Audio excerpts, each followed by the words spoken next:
खुद के ऊपर ध्यान दो, आजू बाजू के लोगों के ऊपर से ध्यान हटाओ।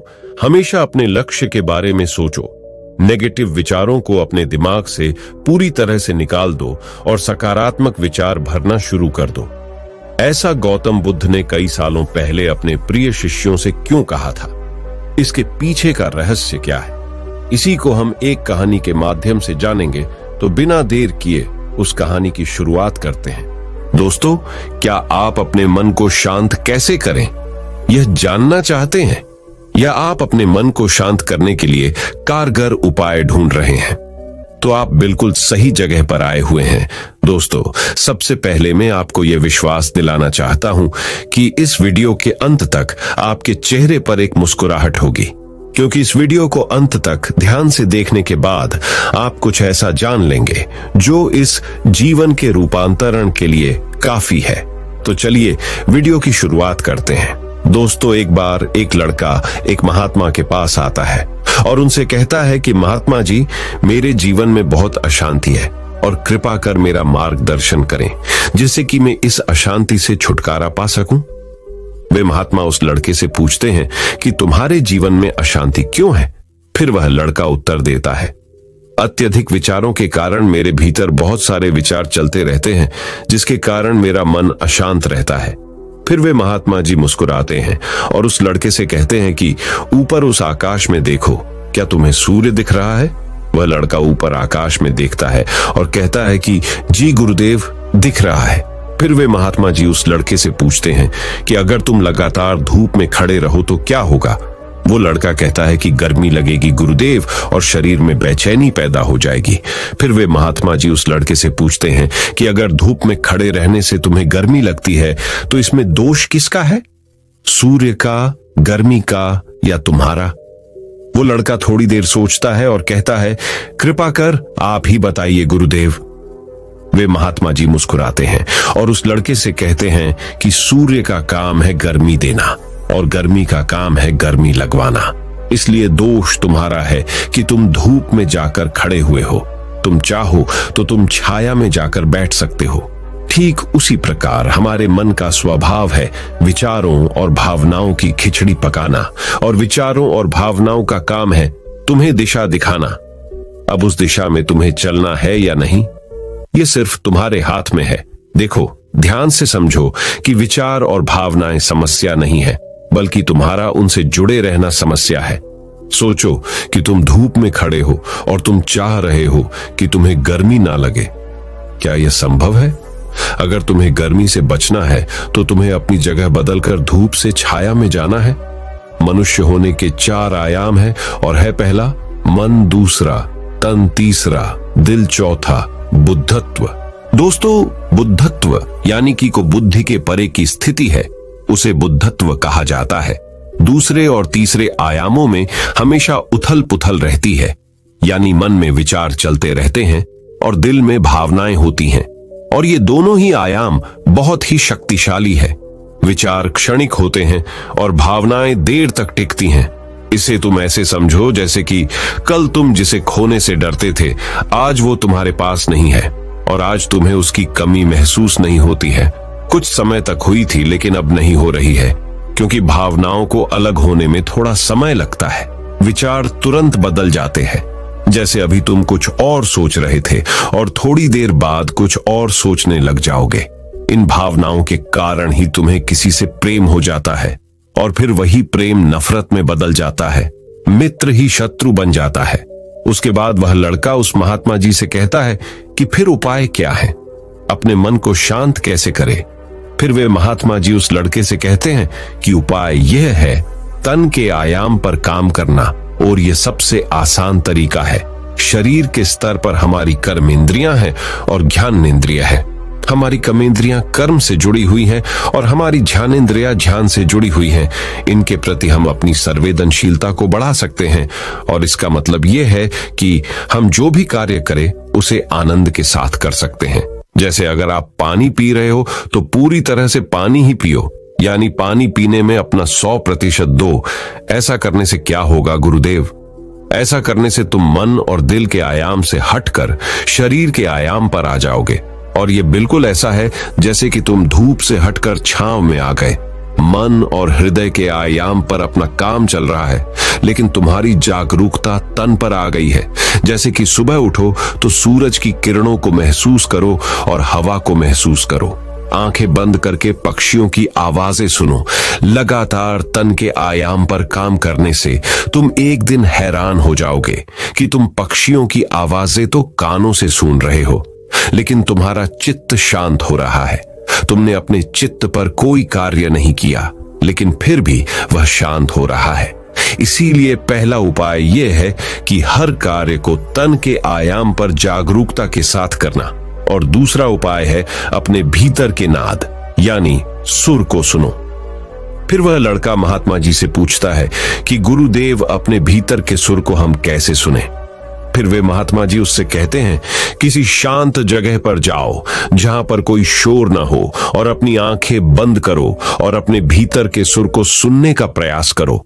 हैरानी की बात यह है कि वह सुर कभी भी बंद नहीं होता है और वह हमेशा बजता ही रहता है।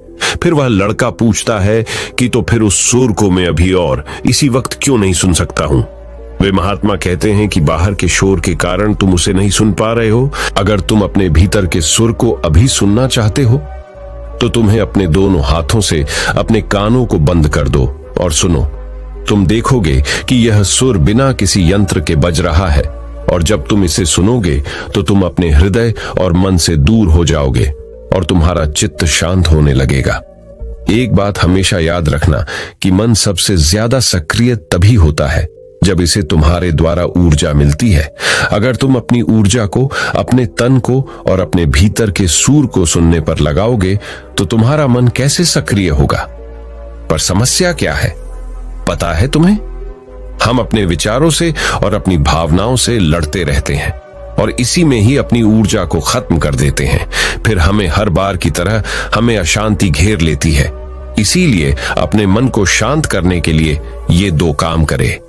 पहला, अपने मन के आयाम से हटकर तन के आयाम पर आ जाए, और दूसरा उपाय है अपने भीतर के सुर को सुने।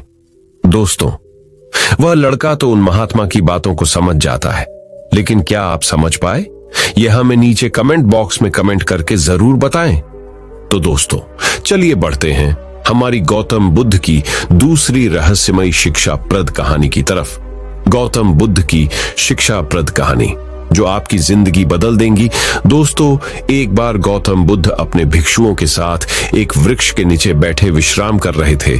उस वृक्ष की छाव में बुद्ध अपने भिक्षुओं की जिज्ञासा दूर कर रहे थे। बुद्ध के सभी भिक्षुओं में से एक भिक्षु ऐसे भी थे जो कुछ समय पहले ही संघ से जुड़े हुए थे, जिसके कारण अभी उनके भीतर वह समझ पैदा नहीं हुई थी जो गौतम बुद्ध के प्रवचनों को समझ करके होती है। गर्मियों का समय था, सूरज अपने चरम पर था और चारों तरफ धूप ही धूप थी, लेकिन उस वृक्ष के कारण बुद्ध और उनके सभी भिक्षु आराम से छाव में बैठे हुए थे। इतने में ही गौतम बुद्ध के एक भिक्षु की नजर एक बूढ़े व्यक्ति पर पड़ती है जो उस वृक्ष के पास से ही गुजर रहा था। वह भिक्षु उस बूढ़े व्यक्ति को देखकर अचानक से ही हंसने लगता है। उस बूढ़े व्यक्ति की उम्र बहुत ज्यादा हो गई थी, जिसके कारण उसकी कमर मुड़ गई थी।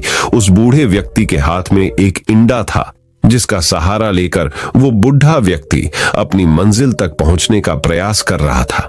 उस बूढ़े व्यक्ति का शरीर केवल हड्डियों का ढांचा मात्र। अपने भिक्षु को हंसते हुए देख बुद्ध उससे कहते हैं कि मेरे प्रिय भिक्षुओं, कृपा कर हंसो मत, क्योंकि जिस व्यक्ति को देखकर तुम अभी हंस रहे हो वो कोई साधारण व्यक्ति नहीं है, बल्कि वह व्यक्ति इसी क्षण तुम्हारे जीवन को रूपांतरित करने की क्षमता रखता है। जो आज तक मैं तुम्हें सिखा नहीं पाया, वह यह बूढ़ा व्यक्ति तुम्हें सिखा रहा है। इसके द्वारा दी गई सीख को बेकार ना करो। बुद्ध की ये बात सुनकर वह भिक्षु बुद्ध से कहता है कि मुझे क्षमा करे बुद्ध, पर मुझे ये समझ नहीं आ रहा है कि जो एक बूढ़ा व्यक्ति जो खुद अपने शरीर और अपनी बीमारियों से लाचार है, वह मुझे क्या सिखा सकता है। फिर बुद्ध उस भिक्षु से कहते हैं कि ये बूढ़ा व्यक्ति तुम्हें तुम्हारा भविष्य दिखा रहा है।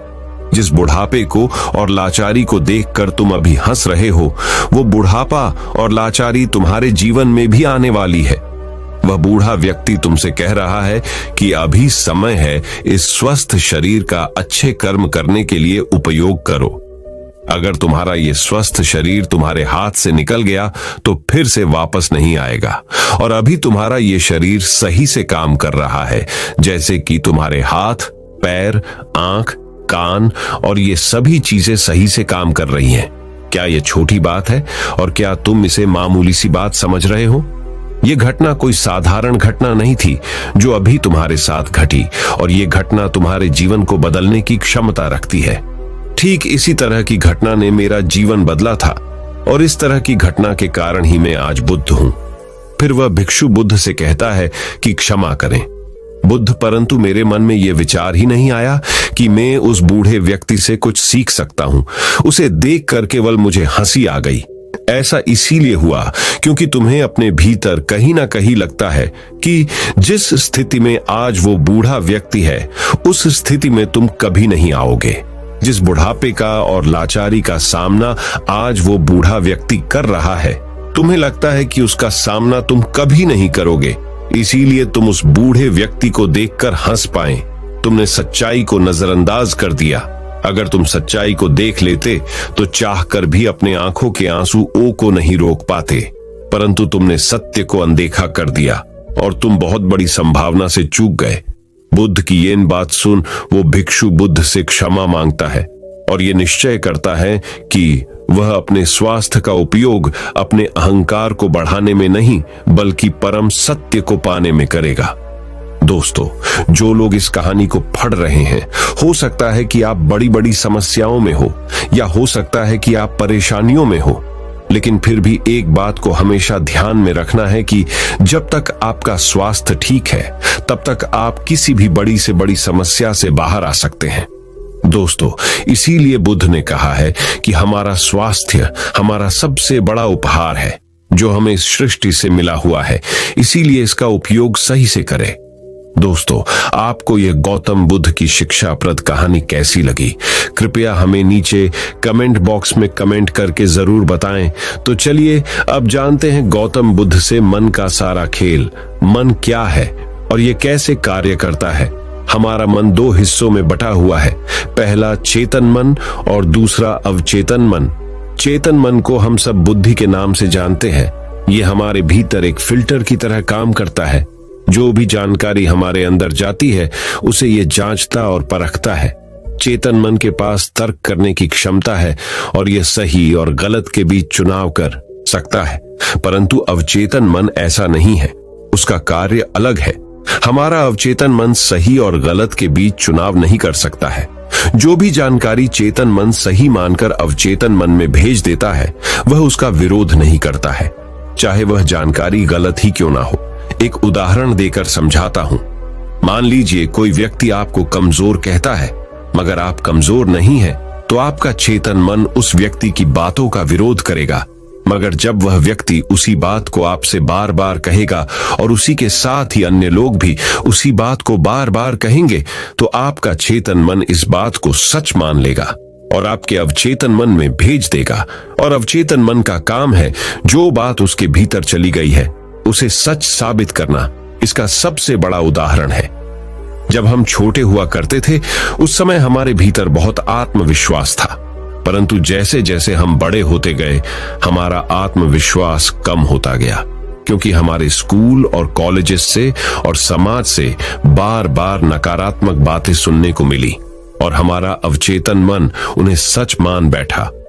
हो सकता है कि आपने इस बात पर ध्यान दिया हो कि आप गलत करना तो नहीं चाहते, परंतु फिर भी गलत करते हैं। आप डरना तो नहीं चाहते, लेकिन डर जाते हैं। ऐसा क्यों होता है? क्या आप जानना चाहते हैं? तो वीडियो के अंत तक बने रहे। दोस्तों, ऐसा इसीलिए होता है क्योंकि जाने अनजाने में आपके अवचेतन मन में बहुत सारी गलत जानकारी चली गई हुई है जिसे वह सच मान बैठा हुआ है।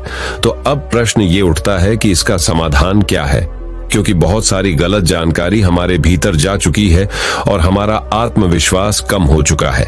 अब आप इसका समाधान समझिए। अब तक आपने यह समझा कि मन क्या है और यह कैसे काम करता है। अगर एक लाइन में कहे कि मन क्या है, तो हमारा मन जानकारी का एक ढेर है जो जाने अनजाने में हमारे भीतर चली गई हुई है। अब हमें सबसे पहले यह समझना होगा कि चेतन मन जानकारी लेता कहां से है। वे कौन से द्वार है जहां से जानकारी भीतर प्रवेश करती है। हमारे अंदर जानकारी जाने के 5 द्वार है और वो है आंख, कान, नाक, जीभ और त्वचा। इन्हें हम 5 इंद्रियों से भी जानते हैं। बहुत सारी गलत जानकारी हमारे भीतर जाने के कारण हमारा मन हमारे वश में नहीं है। अगर हम अपने मन को अपने वश में करना चाहते हो तो हमें बहुत सारी सही जानकारी इस मन को देनी होगी। कम से कम उतनी सही जानकारी जितनी गलत जानकारी हमारे भीतर पहले से पड़ी हुई है। सही जानकारी और गलत जानकारी के बीच का अंतर समझिए। सही जानकारी वो है जो आपको आपके लक्ष्य की तरफ ले जाए और गलत जानकारी वो है जो आपको आपके लक्ष्य से भटकाए। उदाहरण से समझिए कि एक सन्यासी का लक्ष्य आत्मज्ञान है और आत्मज्ञान के लिए ध्यान करना आवश्यक है। अगर कोई चीज उसे ध्यान करने से रोकती है तो वह उसके लिए एक गलत जानकारी है। एक और उदाहरण देकर समझाता हूं। मान लीजिए कि आपको एक गायक बनना है तो गायक बनने के लिए रियाज करना बहुत जरूरी है। अगर कोई चीज आपको रियाज करने से रोक रही है तो वह आपके लिए एक गलत जानकारी है। तो अपने मन को कंट्रोल करने के लिए आपके पास एक लक्ष्य का होना बहुत जरूरी है, क्योंकि अगर आप अपने मन को कहीं पर जाने से रोक दोगे तो उसे कहीं पर तो भेजना भी तो पड़ेगा।